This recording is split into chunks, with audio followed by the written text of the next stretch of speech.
Well, my name is Matthew McCarthy-Young and I'm a student here obviously in my final year of a Biosciences degree.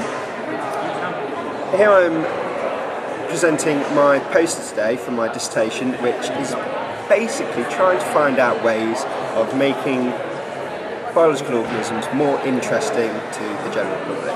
And how is it more interesting, why is it more interesting, and how can we use it in the future? So today I've just done a pilot study. I've got an organism, I've shown them a picture, I've said, how interesting do you think it is? You get mixed responses. And then I've thrown in a bit of a fact. In this one case, a hoverfly beats its wings 7,200 times a minute, which is more revs than your car will do normally. So people then go, oh, it's a bit more interesting, so we record that as well. So I'm looking at increases of interest within topics and ways for which we can do it. What skills have you learned doing your dissertation poster? Well, during the process of my dissertation and throughout my time here at the university, I've picked up skills within using a statistical program called SPSS.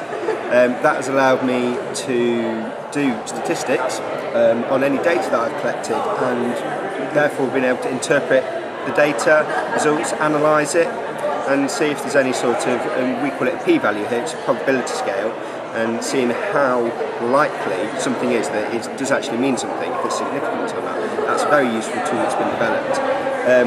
Also fully advanced through Excel and PowerPoint, being able to present posters now, and Excel being able to produce a lot more detailed graphs, being able to make them more attractive, make them more informative, and other office things from there as well. Really, it's a whole package really developed as you go through all the different skills that you would need for any sort of future, and lots of transferable skills as well. What sort of problems have you encountered doing the poster? Mostly it's always, for me personally, and I imagine other people get it as well, it's down to time management is always a big one, especially when you hit third year. You find that in the progression you get a lot more quantity thrown at you than you want, a lot more quality, and it does make it more interesting to do, much more in-depth reading, but it does make it a lot harder. It makes your time a lot more precious. It makes it difficult to manage that time. So that's probably my biggest problem that I've come up with, is my time management ability. And also just little things now, sort of being able to make that extra little difference, making sure that comma's in the right place and you tick the right boxes. It's always a tricky one to read over again.